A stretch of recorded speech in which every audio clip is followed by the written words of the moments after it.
सुप्रभात। आप सभी को मकर संक्रांति की शुभकामनाएं। क्योंकि ये वीडियो मैं इसी दिन ही बना रही हूँ, अपलोड थोड़े दिनों बाद किया है मैंने, इसीलिए। एनीवेज़, मैंने आपको कहा भी था जो वीडियो बनाई थी उसमें मैंने आपको कहा था कि जोशीमठ पे मैं ज़रूर वीडियो बनाऊंगी। तो आज का टॉपिक जोशीमठ ही है।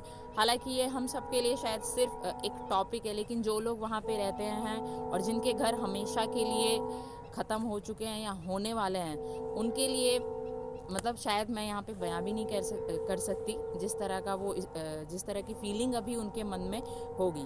मैं इसका उदाहरण देना चाहूँ। हम लोग देहरादून में रहते थे एक्चुअली पहले, क्योंकि मेरे पापा आर्मी से ही हैं, तो पापा की पोस्टिंग देहरादून में थी।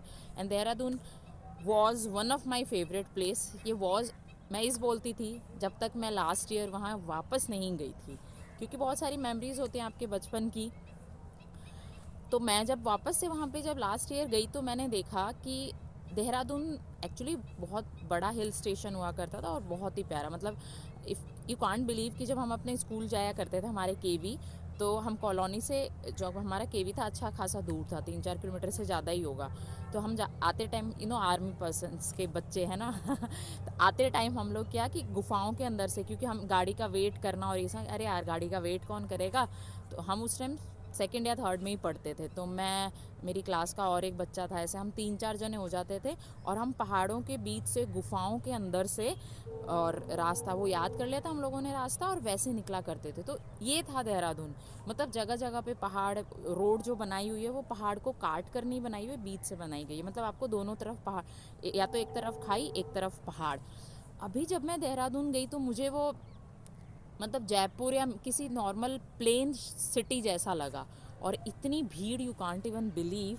मतलब मैं हैरान हो गई, और लिटरली एक बार तो अगर कहूँ कि दिल टूट गया तो सही में वैसा ही हुआ। बहुत गंदा लगा मुझे देहरादून को देखकर। इसके अलावा जब मैं 2013 में मनाली गई थी तो मैंने देखा एकदम पहाड़ी के ऊपर गवर्नमेंट ने परमिशन दी है, ऑब्वियसली तभी 5 स्टार होटल बन रहा है। उसका नतीजा आज हम सब के सामने जोशीमठ के रूप में। ये तो सिर्फ जोशीमठ है, क्योंकि जब आप प्रकृति को छेड़ेंगे तो प्रकृति अपना बदला ज़रूर लेगी। जोशीमठ की कहानी भी कुछ इसी तरह है कि 2010 में आपने अगर पढ़ा होगा कि एक स्वामी जी ने उसकी भविष्यवाणी, नहीं कह सकते हम उसको, हम कह सकते हैं कि उन्होंने अपना लॉजिक दिया था, उन्होंने अपना साइंटिफिक व्यू दिया था जो बिल्कुल परफेक्ट था। और वो ये था कि सरकार ने क्या किया कि नदी को रोक कर और वहाँ पे hydro electric project, power project, dam बना दिया, और जिसकी वजह से पानी रुक गया। और वो पानी फिर ज़मीन के अंदर रिश्ते रिश्ते आज हम सबके सामने रिजल्ट, ऑब्वियस ही बात है, ज़मीन जो है खोखली हो गई। तो जब ज़मीन खोखली है, जब पेड़ का जड़ नहीं है तो पेड़ कैसे रहेगा। तो जब वो पहाड़ ही नहीं है, पहाड़ को गवर्नमेंट ने खोखला बना दिया है, तो लोग सरवाइव कैसे करेंगे, घर कैसे बचेंगे, लोगों के रहने की तो बहुत दूर की बात है। एनीवेज, मैं ये जानकर सेटिस्फाइड, गंदा बहुत लगता है, पर मुझे पता है कि प्रकृति को किसी की मदद की ज़रूरत नहीं है। प्रकृति अपना बदला खुद ले लेती है। और ऑब्वियस सी बात है, लेकिन जब आप प्रकृति को इतनी बुरी तरह उसका एक्सप्लॉयटेशन करेंगे तो प्रकृति है, देर सवेर वो तो वापस कवर करेगी ही। इस तरह से आपने बहुत सारे शहर भी देखे होंगे जहाँ कभी बहुत फेमस शहर हुआ करते थे और आज वहाँ पे जंगल ही जंगल है। तो अगर हम प्रकृति के साथ इस तरह से छेड़छाड़ करते रहेंगे तो उसका नतीजा यही होगा। तो ये तो खैर जोशीमठ ही है।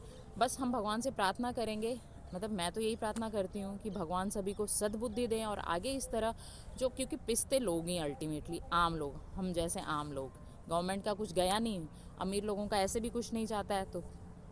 तो मैं बस भगवान से यही प्रार्थना करूँगी कि भगवान सभी को सद्बुद्धि दें ताकि हमारी पृथ्वी बची रहे और आगे से भविष्य में ऐसा कुछ ना हो। बहुत बहुत धन्यवाद। अपना ध्यान रखें। Thank you so much.